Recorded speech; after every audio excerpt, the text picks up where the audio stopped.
ایک کھجور کے درخت کی جڑ کو پکڑ کر کے وہ بیٹھی رہیں، اور پھر اس کے نیچے سے وہاں سے آواز دینے لگی اپنے رب کو کہ مولا میری حفاظت فرما۔ اور درد ایسا ہوتا ہے ولادت کے وقت کا، اس وقت کے الفاظ حضرت بی بی مریم کے قرآن فرما رہا ہے، وہ کہہ رہی تھی کنت نسیا منسیا، یہ درد سے پہلے میں مر گئی ہوتی، بھلا دی گئی ہوتی، کاش میں ان تمام چیزوں میں نہ ہوتی۔ عورت جو ہے اس درد کے وقت بہت ہی زیادہ فرسٹریٹ ہوتی ہے، بہت تکلیف دہ ہوتی ہے، تکلیف زدہ ہوتی ہے، اس قدر کہ موت کے وقت ہونے والی تکلیف سے تھوڑی سی کم تکلیف بچے کی ولادت کے وقت ہوتی ہے۔ حضرت مریم سلام اللہ علیہا رضی اللہ عنہا کا تذکرہ کثرت سے آیا ہے، دنیا کی سب سے پاکیزہ خواتین میں سے ان کا شمار ہے۔ حضرت بی بی مریم کی ولادت کا واقعہ میں تیسرے پارے کی تفسیر میں سورہ آل عمران میں عرض کیا تھا کہ ان کے ماں باپ نے منت کی تھی، ان کے حضرت بی بی مریم کی ماں حنا اور ان کے والد عمران، انہوں نے منت کی تھی کہ اگر بیٹا ہوگا تو بیت المقدس میں وقف کریں گے۔ پھر وہ بیٹی پیدا ہوئی، پھر بھی انہوں نے بیت المقدس میں وقف کیا، اور جب حضرت بی بی مریم کچھ جوان ہوئیں تو ایسا ہوا کہ اللہ کریم کے حکم سے جبرائیل امین علیہ السلام آئے اور آ کر کے ان سے کہا کہ میں تمہیں ایک بیٹا دینے کے لیے آیا ہوں۔ تو حضرت بی بی مریم گھبرائیں، کہا انی اعوذ بالرحمن منک ان کنت تقیا، اگر تو نیک آدمی ہے تو دور ہو جا، میں اللہ کی پناہ مانگتی ہوں تجھ سے، مجھے آج تک کوئی مرد نے چھوا تک نہیں ہے۔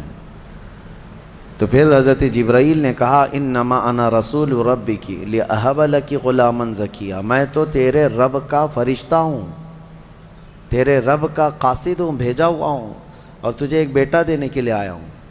بی بی مریم نے پوچھا قالت انا یکون لی غلام ولم یمسسنی بشر ولم اک بغیا، مجھے بیٹا کیسے ہو سکتا ہے، مجھے آج تک کسی مرد نے چھوا نہیں اور نہ ہی میں بدکار عورت ہوں، مجھے کیسے بیٹا ہوگا؟ قال کذالک، جبرائیل امین نے کہا ایسے ہی اللہ چاہتا ہے۔ ہوا علی ہین، قال ربک ہوا علی ہین وقد خلقتک من قبل ولم تک ہوا علی ہین ولنجعلہ آیۃ للناس، تیرا رب یہ فرما رہا ہے کہ یہ کام اس کے لیے بڑا آسان ہے، رب تعالیٰ کے لیے بڑا آسان ہے، اور تجھے بغیر کسی شوہر کے ٹچ کیے چھوئے ایک بیٹا دے گا اللہ تعالیٰ، تاکہ اس بیٹے کو اللہ اپنی نشانی بنا دے اور اپنی طرف سے اس کو رحمت بنائے، اور اللہ کا یہ فیصلہ ہے۔ یہ بات چیت ہو رہی کس کے درمیان؟ حضرت بی بی مریم اور حضرت جبرائیل علیہ السلام۔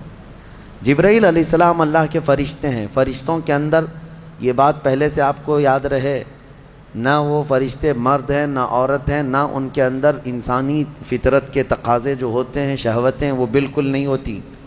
فرشتہ گناہ کرنا تو دور کی بات، گناہ کے متعلق سوچ بھی نہیں سکتا، اللہ نے وہ چیز ہی فرشتے کے اندر نہیں رکھی۔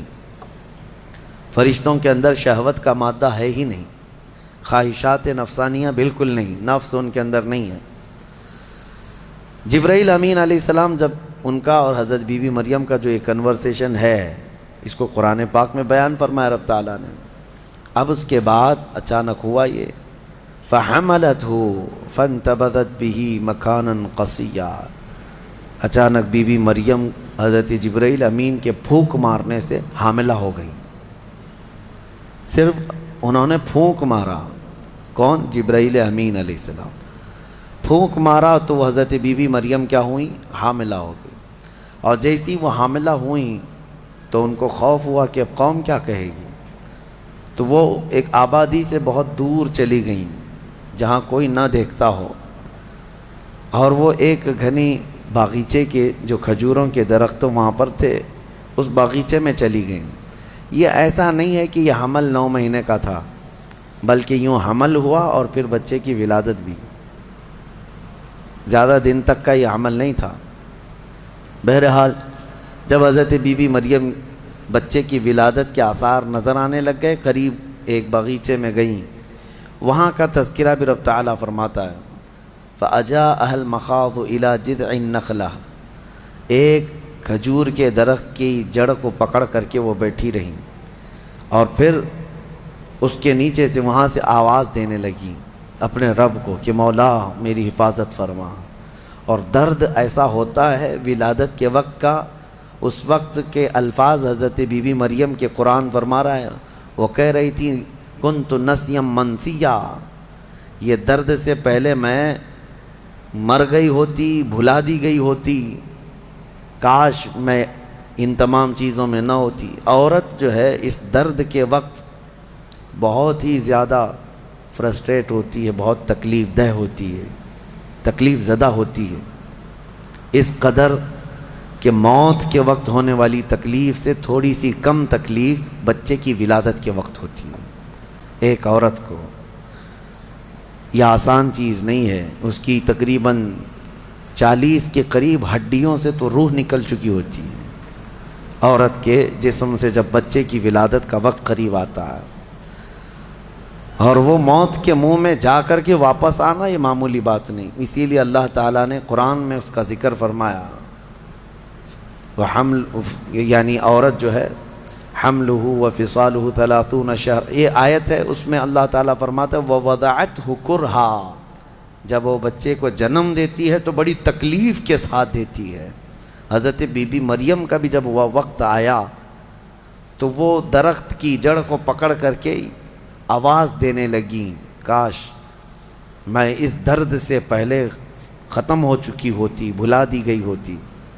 تو رب تعالیٰ کی طرف سے آواز آئی اللہ تحزنی وقد جعل ربکی سریا، گھبرا مت اے مریم، تیرا رب تیرے لیے آسانیاں پیدا فرمائے گا، آسانیاں پیدا فرمائے گا۔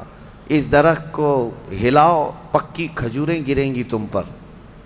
حضرت اللہ کی طرف سے حضرت بی بی مریم کو جو پیغامات آ رہے تھے یہ کیا تھے، یہاں پر بھی میں بتا دوں، اللہ تعالیٰ اپنے بندوں کو جو پیغامات دیتا ہے اس کے 3 طریقے۔ ایک وحی ہے جو نبیوں کو دی جاتی ہے، یعنی وہ وحی ہے، اس کو وحی کہتے ہیں، جو اللہ تعالیٰ کا پیغام نبی کو آئے۔ وحی کے بھی کئی طریقے ہیں، ڈائریکٹ اللہ تعالیٰ سے وہ کلام کر لیں یا کسی فرشتے کے ذریعے سے کر لیں، جیسے جبرائیل امین علیہ السلام جو لے کر کے آتے تھے اور نبیوں کو پہنچاتے تھے، یہ بھی کیا ہے، اس کو کیا کہتے ہیں، وحی، وحی ہے۔ اور اللہ کے ولیوں کو جو پیغامات اللہ کی طرف سے ملتے ہیں، اس میں فرشتہ تو نہیں آتا، لیکن اللہ تعالیٰ ان کو کچھ باتوں کی ہدایت دل میں ڈالتا ہے یا ان کے ذہن میں، دماغ میں وہ چیزیں اچانک اترتی ہیں، اس کو کہتے ہیں الہام۔ یہ وحی نہیں ہے، یہ کیا ہے، الہام۔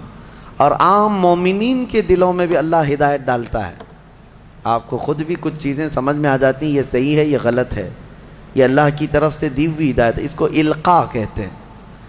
ہے اللہ کی دی ہوئی ہدایت، لیکن اگر وہ نبی کو ہو تو وحی ہے، ولی کو ہو تو الہام ہے، عام مومنین کو ہو تو القاء ہے۔ اور کچھ کافروں کو بھی ہوتی ہے، کافروں کو جو چیزیں معلوم ہوتی ہیں اس کو استدراج کہتے ہیں، یعنی وہ بھی کچھ چیزیں معلوم کر لیتا ہے۔ بہرحال یہ ایک الگ بحث ہے۔ حضرت بی بی مریم کو یہ الہام اللہ کی طرف سے تھا، اللہ تبارک و تعالیٰ نے ان کو فرمایا کہ درخت کی یہ جڑ کو ہلاؤ، پکی کھجوریں گریں گی۔ کھجوریں گریں تو اللہ کا حکم ہوا فکلی وشربی وقری عینا، کھاؤ پیو اور اپنی آنکھیں ٹھنڈی کرو۔ درد زہ اس کو کہتے ہیں، بچے کی ولادت کے وقت ہونے والا درد۔ قرآن کے اعتبار سے اس درد کے وقت عورت کو کھجور کھانا چاہیے، کھجور سے افاقہ ہوگا، کیونکہ قرآن میں اللہ نے بی بی مریم کو یہ عطا فرمایا۔ وہ کھجوریں کھائیں اور اس کے بعد اب جو حکم تھا اللہ کا وہ کیا تھا، فَإِمَّا تَرَيِنَّ مِنَ الْبَشَرِ أَحَدًا فَقُولِي إِنِّي نَذَرْتُ لِلرَّحْمَنِ صَوْمًا، اگر کوئی آدمی تجھے نظر آ گیا بچہ ہونے کے بعد، بچے کو دیکھ کر کے کوئی بھی اگر تم کو نظر آیا تو بات مت کرنا کسی سے۔ اس وقت چپ کا روزہ ہوتا تھا، یعنی خاموشی کا روزہ، ہماری شریعت میں نہیں ہے لیکن پہلے کی شریعت میں چپ رہنے کا روزہ بھی ہوتا تھا۔ یعنی وہ جو ٹائم ہے اتنے ٹائم تک کسی سے بات نہیں کریں، یہ ہونا چاہیے، لیکن ہماری شریعت میں نہیں ہے۔ کاش یہ روزہ عورتوں پر ہو جاتا، بہت سارے لوگ محفوظ ہو جاتے ہیں۔ خیر، حضرت بی بی مریم کو کہا گیا کہ چپ کا روزہ رکھنا، اور کوئی بھی اگر بات کرے تو اشارہ کرنا اپنے بیٹے کی طرف کہ اس سے بات کرو، میں آج چپ کا روزہ ہوں، یعنی وہ اشارہ لوگ سمجھ جاتے تھے کہ روزہ ہے۔ تو حضرت بی بی مریم وہاں جب پہنچی تو درد ذہ کے بعد حضرت عیسیٰ علیہ السلام پیدا ہو گئے۔ وہ ایک پتھر پر جلوہ بار ہوئے، اور جیسے ہی پیدا ہوئے حضرت عیسیٰ علیہ السلام وہ پاک صاف تھے، کوئی دایا نہیں، کوئی نرس نہیں، کوئی نرسنگ ہوم نہیں۔ یہ اللہ تعالیٰ کی قدرت تھی، ایک صحیح سلامت بیٹا، اور وہ بھی اللہ کی نشانی بنانی تھی بغیر باپ کے۔ حضرت عیسیٰ علیہ السلام پیدا ہوئے، اور حضرت بی بی مریم اپنے بیٹے کو اٹھائیں اور لے کر کے چل پڑیں ایک ہی دن میں، جس کو کہتے ہیں زچہ عورت، یعنی جس کا بچہ ہوا ہوتا ہے وہ عورت کمزور ہو جاتی ہے، لیکن حضرت بی بی مریم اپنے بیٹے کو اٹھائیں اور چل پڑیں۔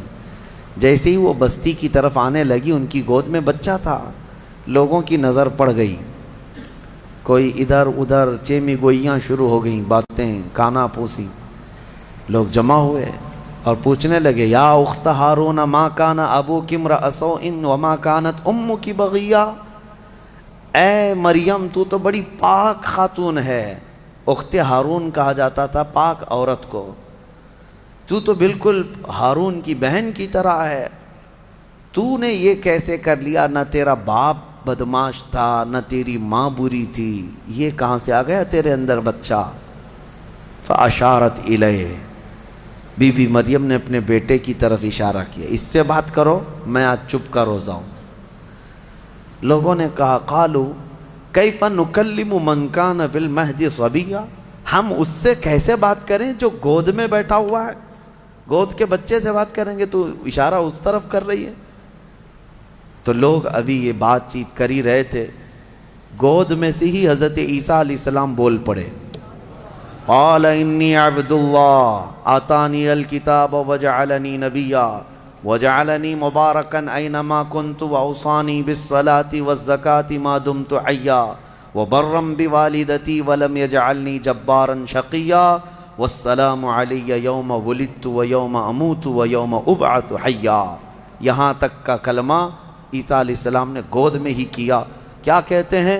اے لوگوں، میں اللہ کا بندہ ہوں، انی عبداللہ، میں اللہ کا بندہ ہوں، اور اس نے مجھے نبی بنا کر بھیجا ہے۔ حضرت عیسیٰ علیہ السلام کو گود میں ہی نبوت ملی ہے، گود میں نبوت ملی ہے، اس نے مجھے نبی بنا کر بھیجا ہے۔ صرف نبی نہیں، وجعلنی مبارکا، اور مجھے برکت والا بنا کر بھیجا ہے۔ اور پھر مجھے اللہ نے یہ حکم دیا ہے میں جہاں کہیں پر بھی رہوں نماز قائم کروں، زکوٰۃ دیتا رہوں، جب تک میں زندہ رہوں نماز قائم کرتا رہوں اور زکوٰۃ دیتا رہوں، ان کی امت کی اور ان کی شریعت کی جو نماز رہی۔ اور پھر اللہ نے مجھے حکم دیا ہے کہ میں میری ماں کا فرما بردار رہوں اور اس کا نافرمان نہ رہوں۔ اور پھر آخری والا جملہ تو بہت امپورٹنٹ ہے ہم سنیوں کے لیے، جو عیسیٰ علیہ السلام نے کیا۔ عیسیٰ علیہ السلام کی ولادت کا دن، جیسے کہ آج پوری دنیا میں کرسچن بھی مناتے ہیں 25 دسمبر کو، کرسمس جو مناتے ہیں، الگ الگ روایتیں، واللہ عالم جو بھی ان کی پیدائش کا دن رہا، لیکن عیسیٰ علیہ السلام کا یہ جملہ بڑا امپورٹنٹ ہے۔ آخر میں اپنی گود میں انہوں نے کیا کہا؟ والسلام علی یوم ولدت ویوم اموت ویوم ابعث حیا، کہتے ہیں مجھ پر اللہ کی سلامتی ہو جس دن میں پیدا ہوا، جس دن میں پیدا ہوا، اور جس دن میں انتقال کروں گا، اور جس دن میں اٹھایا جاؤں گا، وہ سب ان سب دنوں پر اللہ کی سلامتی ہو۔ عیسیٰ علیہ السلام جس دن پیدا ہوئے وہ سلامتی والا دن ہے، تو 12 ربیع الاول کیوں نہ سلامتی والا دن؟ میرے آقا صلی اللہ علیہ وسلم جس دن پیدا ہوئے کیا وہ سلامتی والا دن نہیں ہے؟ اور ایک نبی خود اپنی ولادت کے دن سلام بھیج رہے ہیں، اور یہاں کروڑوں امتی اپنے نبی کے پیدائش کے دن سلامتی بھیجیں، تو یقیناً یہ قرآن کے حکم کے مطابق ہے۔ بہرحال یہاں تک بات ہوئی، اب چپ ہو جانا چاہیے۔ بچے کی زبان سے جب یہ باتیں سن لی، یہ معجزہ نہیں تو اور کیا ہے؟ اس کے بعد عیسیٰ علیہ السلام ایسا نہیں کہ گود میں ہی بولتے تھے، بس اتنا بولے اور خاموش ہو گئے. پھر جب بولنے کی عمر آئی بچوں کی تب آپ پھر بولنے لگے. اب عیسیٰ علیہ السلام کے متعلق اب سنیے، جب آپ پھر جوان ہوئے ہیں اور عجیب و غریب باتیں، ظاہر سی بات ہے اللہ کے نبی ہر زمانے میں پاک لوگ ہوا کرتے ہیں، پاکیزہ لوگ، ان کی زبان میں اثر الگ.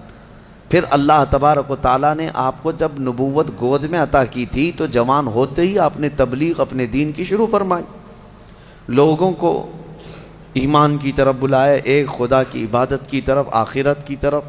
لوگ آتے رہے اور آپ کی طرف متوجہ ہوتے رہے. یہ زمانہ یہودیوں کا ہے، بڑے ڈینجر لوگ ہیں ہر زمانے میں، یہ یہودی بڑے ڈینجر ہیں.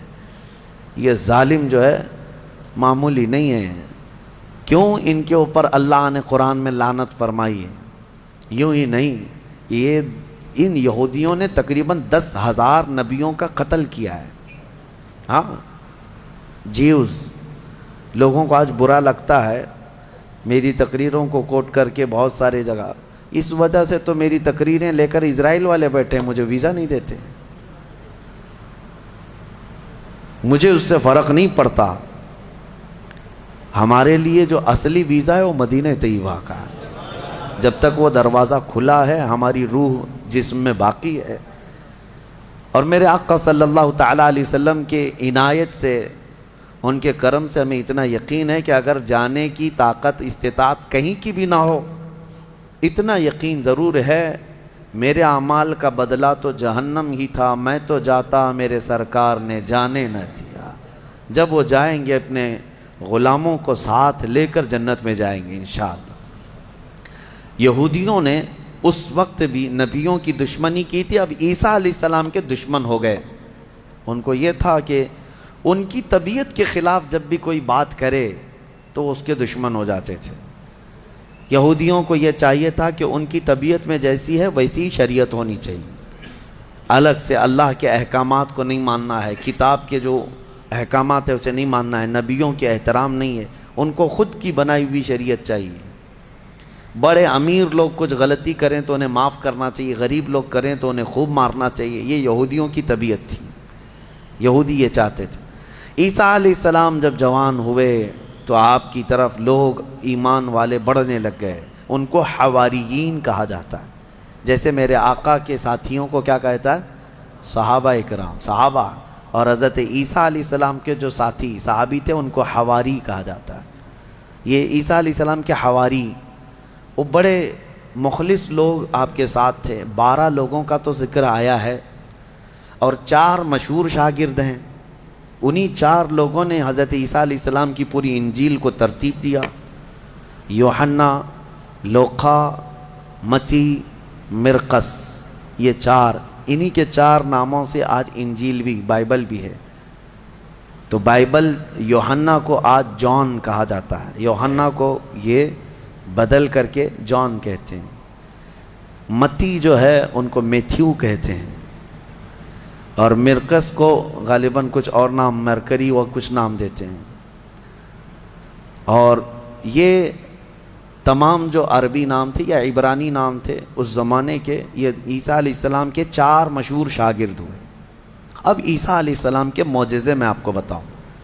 اللہ تعالیٰ نے 3 معجزے آپ کو دیے تھے عیسیٰ علیہ السلام کے. 3 معجزے مشہور ہیں.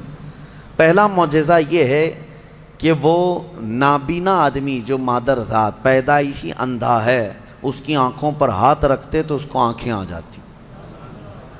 اور جو کوڑ کی بیماری میں مبتلا ہے، سفید داغ کی بیماری یا کوڑ کی بیماری میں مبتلا ہے، عیسیٰ علیہ السلام اس کے جسم پر ہاتھ پھیرتے تو وہ کوڑ کی بیماری ختم ہو جاتی.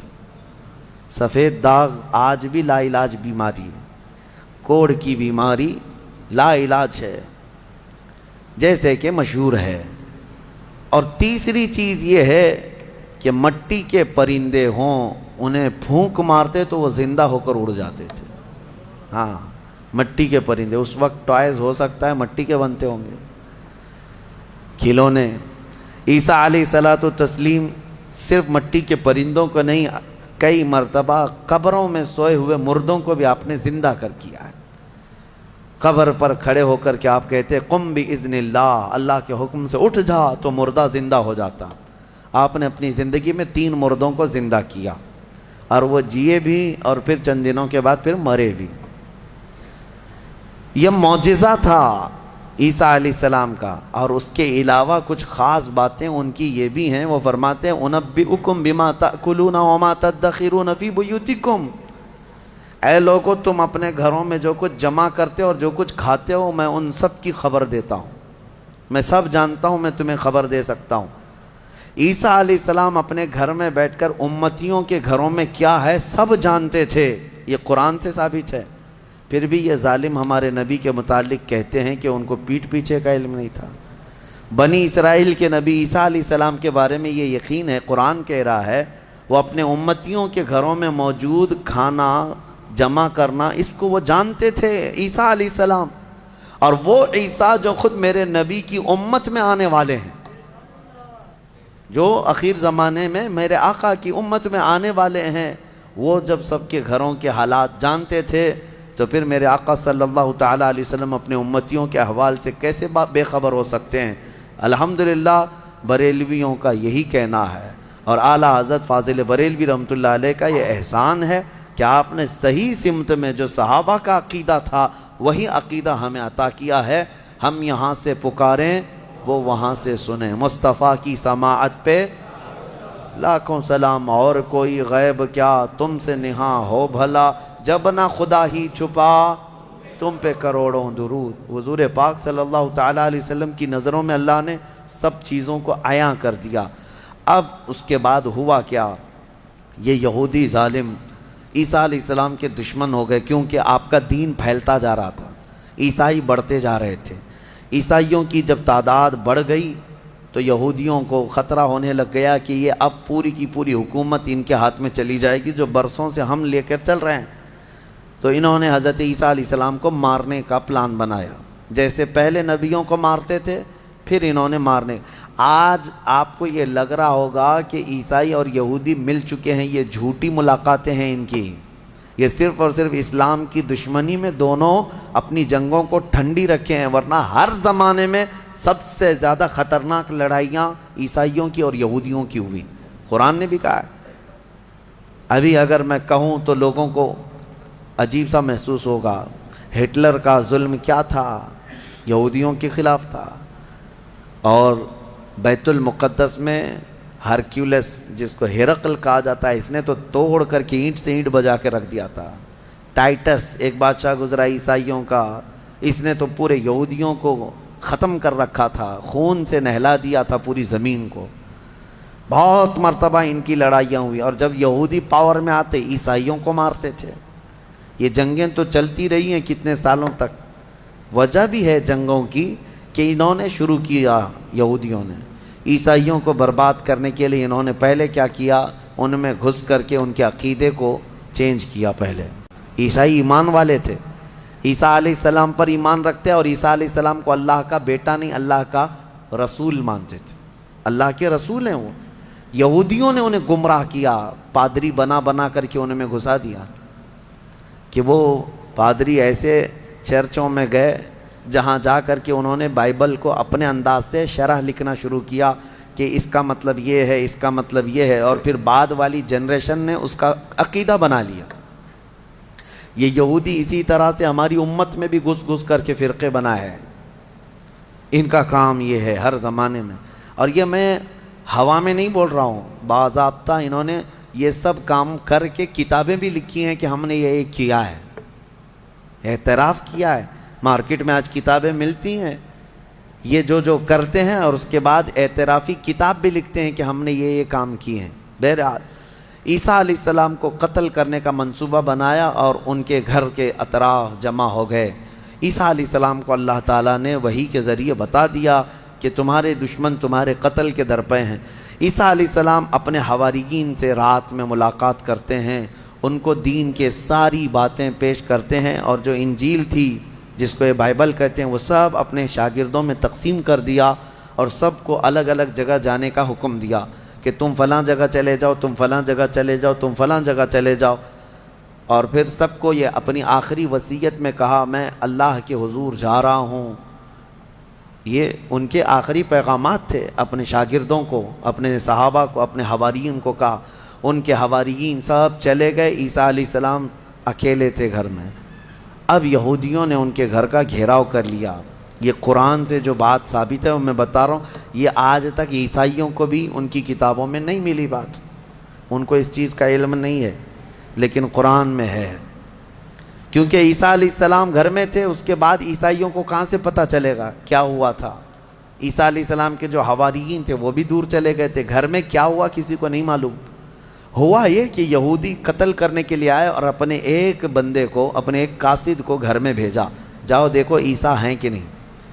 وہ اندر آیا دیکھنے کے لیے، عیسیٰ علیہ السلام تلاوت میں مشغول تھے. اسی وقت قرآن میں اللہ فرماتا ہے ہم نے عیسیٰ علیہ السلام کو اللہ نے آسمانوں پر اٹھا لیا.